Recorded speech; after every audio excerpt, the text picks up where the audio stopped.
Hello, this is Gio. Hey, welcome to episode 3 of my Future Spa Pinball Playfield Restoration Project.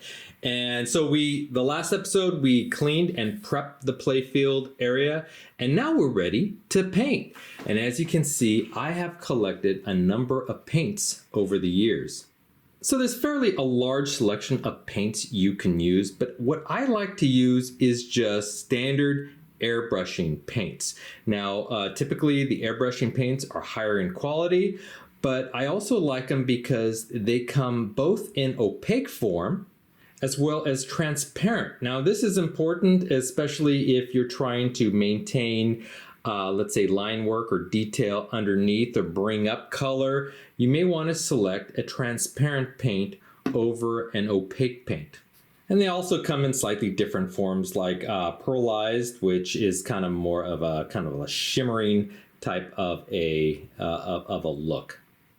I also recommend that you get a bunch of artistic black pens. So these are different pens with different tip diameters. And so this really helps you in the detail work around the black art. So sometimes you can just paint like in a fatter line here, but sometimes it's highly detailed work you're doing. And so you want to get several different types of ink pens with different tips from fine to coarse. And of course, you can't forget the actual paint brushes. So what I would recommend is getting a variety of diameters and types. I wouldn't necessarily go cheap on this. I would just get high quality paint brushes. You can see some of the tips are very fine here and all the way to coarser brushes like this. And so you want a variety because sometimes you are filling in large spaces, and again, sometimes you're doing really detailed work.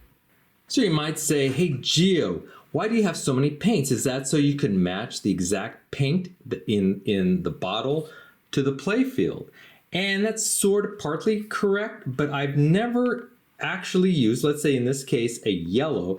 I've never actually used the pure yellow in this container and matched it directly to a playfield. Most often, 99.99% of the time, it won't match precisely.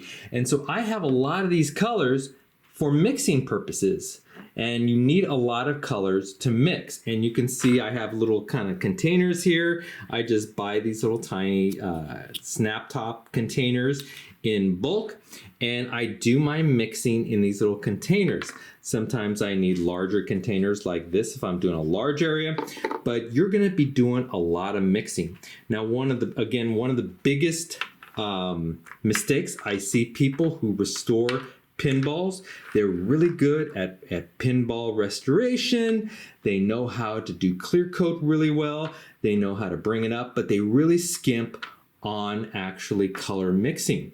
And they do a wonderful job with the clear coat and it looks so pristine, shiny, etc.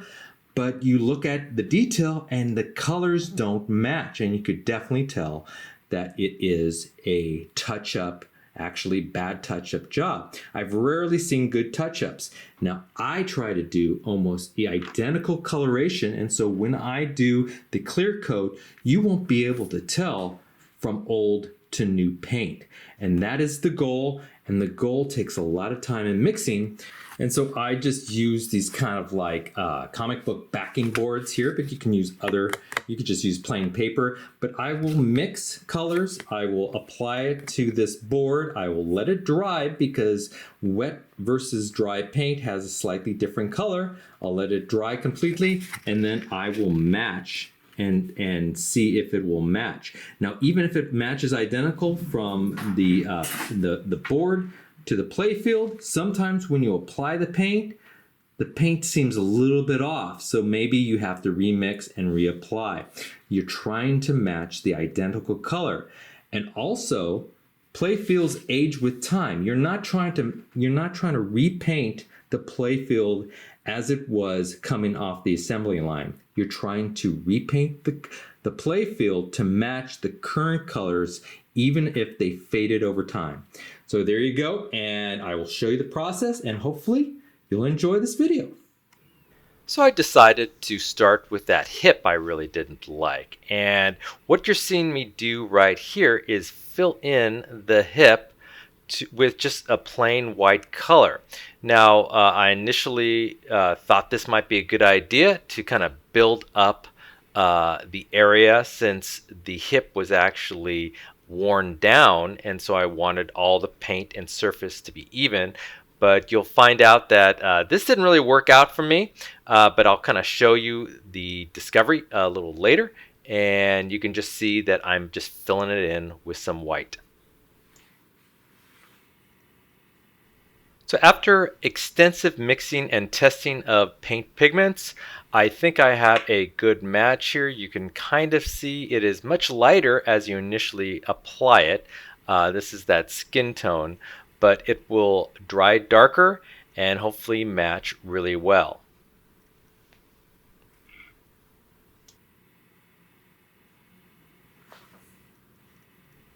And as you can see here, although the paint generally matched, I didn't really like the results of this kind of buildup of paint. You can see it's not even, it's kind of reflecting light, and so I really wasn't happy with the resulting texture. So I figured I'd have to remove the whole thing and sand it down.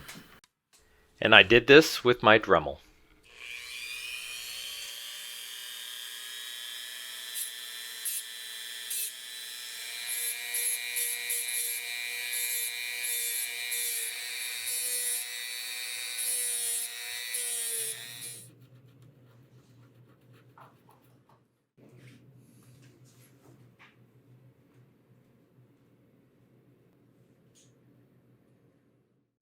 And the results are so much better.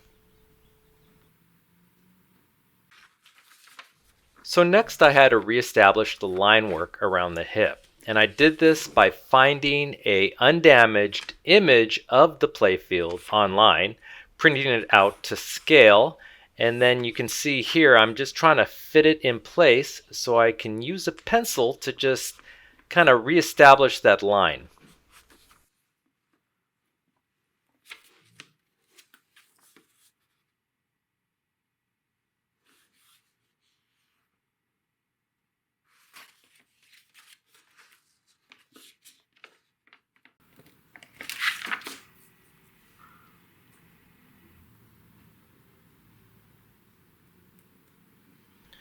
But even before I did that, I had started by working on the line work of the bathing suit, as you can see here, using one of my fine-tipped ink pens.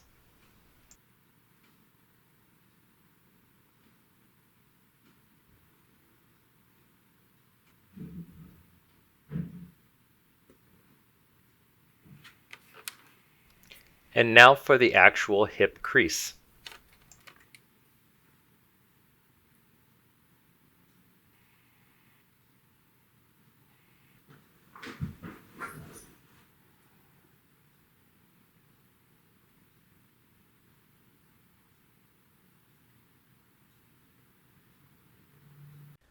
So getting back to the paint mixing, you can see that I've done a lot of mixing for this play field, and you can see kind of a whitish color there.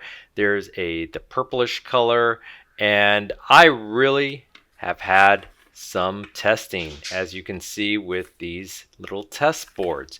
And here's that flesh color that I just applied to the hip, and you can see I did a lot of mixing and a lot of testing.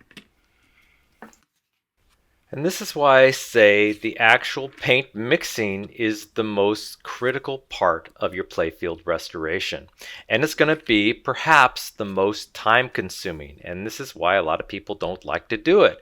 But the results at the end are spectacular if you're willing to spend the time.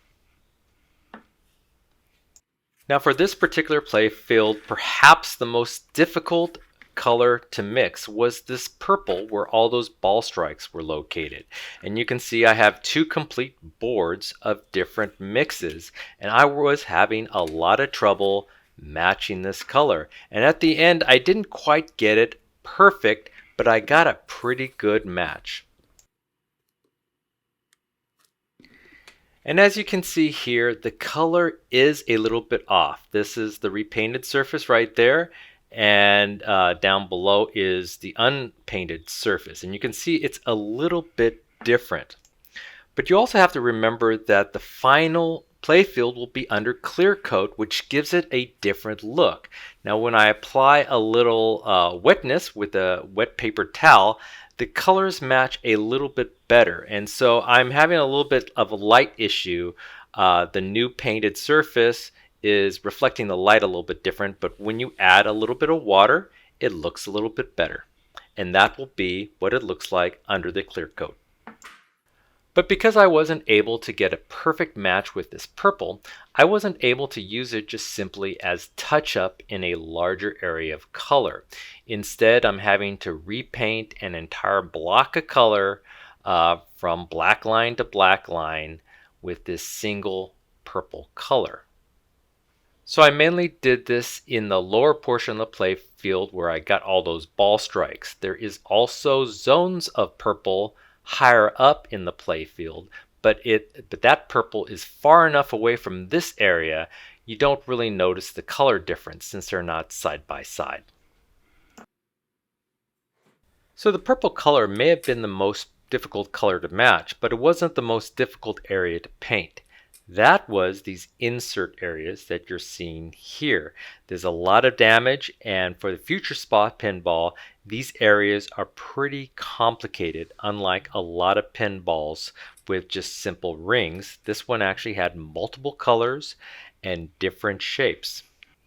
And I was actually having a lot of trouble finding good examples of the artwork around these inserts. A lot of the online photos I had access to didn't have the resolution to really focus in on these insert areas so I can specifically see how they were painted.